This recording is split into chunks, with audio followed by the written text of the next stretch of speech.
Hello friends, welcome to my channel Eduevolve. तो आज video रे आम डिस्कस करवा ब्रजबंधु मेधावृत्ति 2021 आसी in association with KMBB science higher secondary school और संवाद ग्रुप ऑफ इंस्टीट्यूशन तरफ। तो ये रही स्कॉलरशिप आमर मेनली दशम श्रेणी छात्र मानक रही। तो स्कॉलरशिप विषय डिस्कस करने पूर्व जदि मो चैनल नुआ अच्छा मो चैनल को सब्सक्राइब करूँ, लाइक और शेयर करूँ और बेल आइकन टी प्रेस कर दिंतु, जहाँफल आपण मैंने मो चैनल वीडियो नुआ नुआ नोटिफिकेशन पाइपर। तो चलित वर्ष जो दशम श्रेणी छात्र छात्री दौरान जो मैंने परीक्षा देवे से ब्रजबंधु मेधावृत्ति 2021 आयोजन करा जाउछि। तो जो प्रथम स्तर ऑनलाइन परीक्षा रही रही आमर 20/12/2020 रही आमर 20 डिसेम्बर 2012 सकाल 10टा ରୁ 11टा पर्यंत 1 आवर तक एग्जाम रही तार गोटे सेकेंड लेवल अच्छी। तो यही परीक्षा विषय आमर खूब शीघ्र आमर संवाद न्यूज पेपर आपणकर पाइब।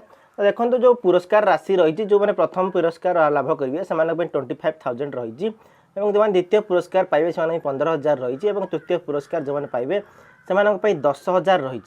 तो यही प्रतियोगिता केवल दशम श्रेणी छात्र छात्री आइदर से ओडिया मीडियम हो कि सीबीएसई हो कि आईसीएसई होते पढ़ुवे ताल से अंशग्रहण करेंगे। जो रेजिस्ट्रेशन रही बहुत ऑनलाइन और ऑफलाइन रही। तो जब ऑनलाइन आप पंजीकरण करने चाहते तो www.kmbbbjsc.org लॉगिन करूँ और से आपको स्कॉलरशिप लिंक आसो, ब्रजबंधु स्कॉलरशिप लिंक आसो। तो आपड़ से अप्लाई करेंगे। तो से भाई आपणकर जो रही ऑफलाइन तो ऑफलाइन आपन को कॉन्टैक्ट नंबर गुड़िक दि जाइए।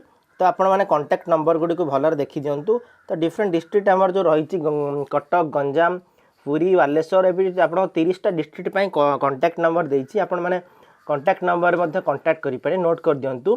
तो मन रखु आमर जो रेजिस्ट्रेशन लास्ट डेट रही रही 13/11/2020 मन रखु 13 नवेम्बर 2020 आमर लास्ट डेट रही पंजीकरण शेष तारीख। तो जो डिटेल अच्छी आप जोगाजोग करेंगे, जोगाजोग आप कॉन्टैक्ट करेंगे। नंबर देती केएमबीबी साइंस हायर सेकेंडरी स्कूल। तो जो मैंने दशम श्रेणी पढ़ुं से यथाशीघ्र अप्लाई करूँ। धन्यवाद।